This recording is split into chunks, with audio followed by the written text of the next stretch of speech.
Hi everyone, today I'll be testing same old 4GB RX 560 in 4 most played GTA 5 graphical settings to see what are the best settings for this card.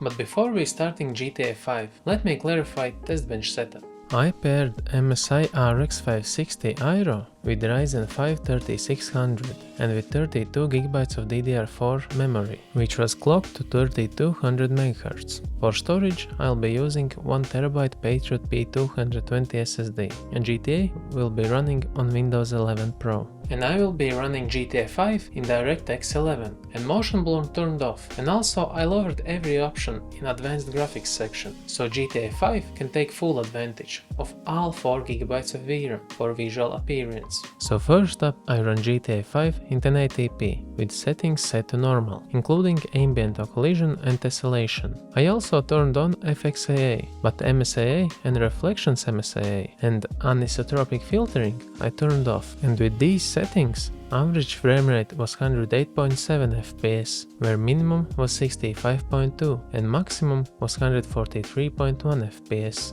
Gameplay on normal settings was really smooth and actually not that pixelated as I thought it would be, but I think it's because of FXAA. But anyways, from here everything will start to get harder for this cute card, because next I run GTA 5 with every setting set to high, and also this time I set anisotropic filtering to X4, but MSAA and reflections MSAA I left it turned off. RX 560 in high settings averaged 67.6 FPS, minimum was 51.4 FPS and maximum was 86.9 FPS. Although card dropped more than 20 FPS, visually game looked a lot better, with smoother edges, marginally better reflections, and still with acceptable frame rate. Okay, now from here we are starting to torture RX 560, but it has 4 gigs of VRAM, so why not? And here I set everything to very high, except ambient occlusion, because highest option was high, so I left it as is, and set MSAA to X2, and same as reflections MSAA, but anisotropic filtering I increased to X8. With all that,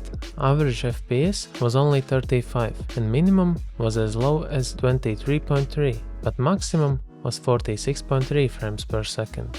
And actually, I was really surprised how playable GTA 5 is with only 30 FPS. And also, for my surprise, there wasn't any big frame rate drops, where game just starts stuttering or even freezing.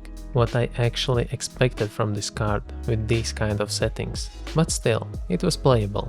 But now, let's see how this budget-oriented card struggles at maximum settings. Basically everything set to very high, or ultra, and MSAA, same as reflections MSAA, I set to X8, but anisotropic filtering I set to maximum, X16. Card managed to average 16.5 FPS, with minimum of 10.6. and maximum of 23.1 frames per second. Well, yeah, experience wasn't pleasant twice, but with all these settings cranked to maximum, I still want to say that it's impressive for nearly 8 years old card. What you can get for price of the good mouse, or for someone even only mousepad.